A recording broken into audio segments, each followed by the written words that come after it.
What's going on, everybody? G here of Into the Squared Circle Podcast. If you're watching right here at YouTube, give me a follow and a subscribe. Of course, on this video, we're going to talk about the return of Andrade. Return back to the AEW this past Wednesday on the 6-year anniversary of Dynamite. Talk about shocking. I'm surprised. My thoughts, my reactions. Can you guys agree with what I'm thinking? I don't know. I'm fascinated about Andrade's return. We'll talk about it right here on the show. Do not go anywhere.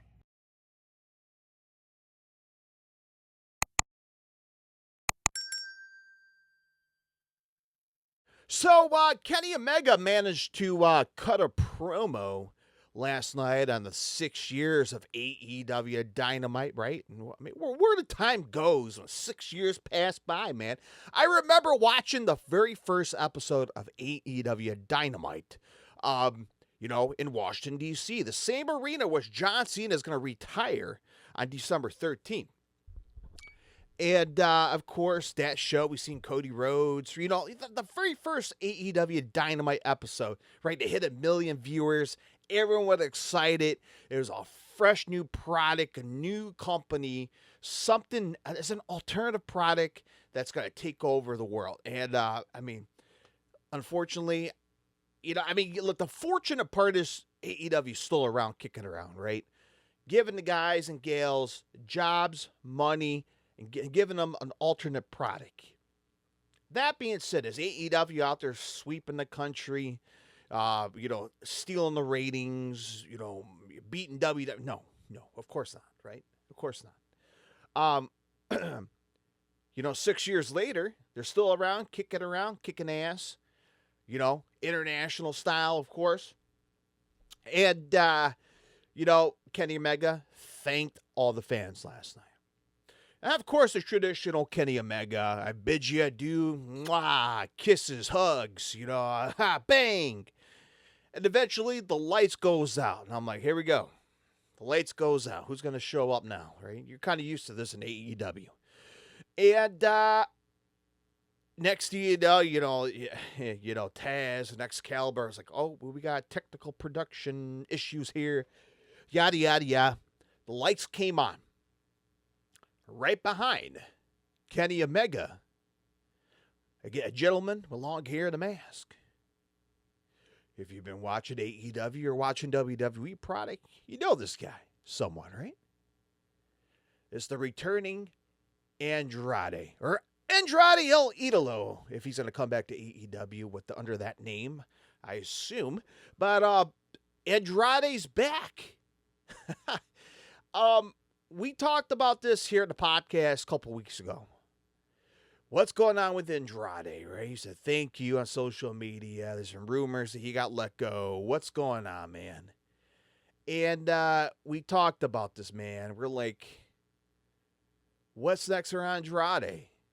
I said a couple weeks ago, I just don't see him returning back to AEW, right? With all the issues you've been hearing. Again, it's only dirt sheets, right? I'm not a dirt sheet writer. I'm not a shit. Look, man, from what I've been reading, you take the internet with a grain of salt. You saw, at least what's on the internet that has said, there's some issues backstage. Some are saying there's some wellness policy violations, and he was let go. Nothing's been confirmed. Andrade went on social media, wrote on the piece of paper, thank you. That's it. What's next? Now, I said maybe he's not going to return back to AEW.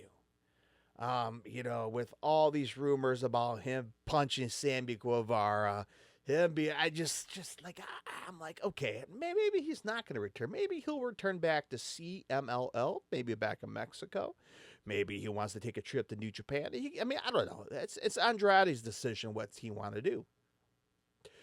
Now, Andrade made a shocking return to AEW last night. And, boy, I was wrong. I was wrong. I couldn't believe it that he returned last night. I am fascinated with this story. I am fascinated with it. What made his decision to come back?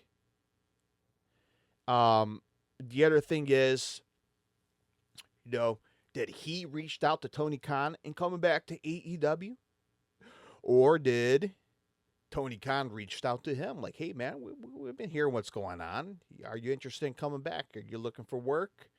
Do you want to come back? So the only way we're going to hear anything is from the two guys themselves, Tony Khan and Andrade. And that's the only way we're going to find out, right? You can hear all these dirt sheets and talk about, where are some sources? We don't know, right? Until either guys decides to talk about in the public. So I mean, I'm not the only one that's shocked. I mean, those fans in Florida were holy shit the whole time when Andrade attacked Kenny Omega. Yet better, he shook hands with Don Callis, meaning the Don Callis family is continuing to grow in numbers. You got the returning Wardlow. Now you have Andrade.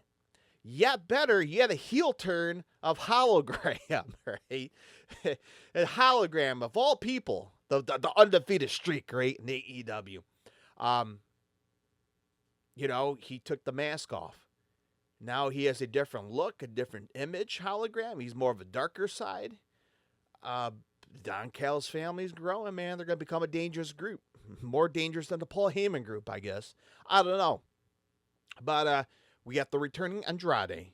And I'm very fascinated about this story, man. And look, you think about all the superstars that left, or at least left WWE, go to AEW, go back to the WWE, and then return back to AEW.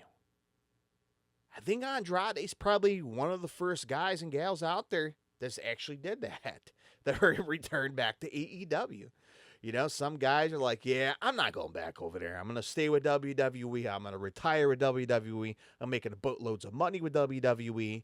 And then I'm going to call it my career in the WWE. That's not the case for Andrade. Whatever happened, which we don't know, let him go. And now he's in AEW. And I'm very fascinated with this, man. What happened? What went down? I don't know. But as a fan, it's exciting, man. It's exciting to see him back. And what a shock, man. What a shock.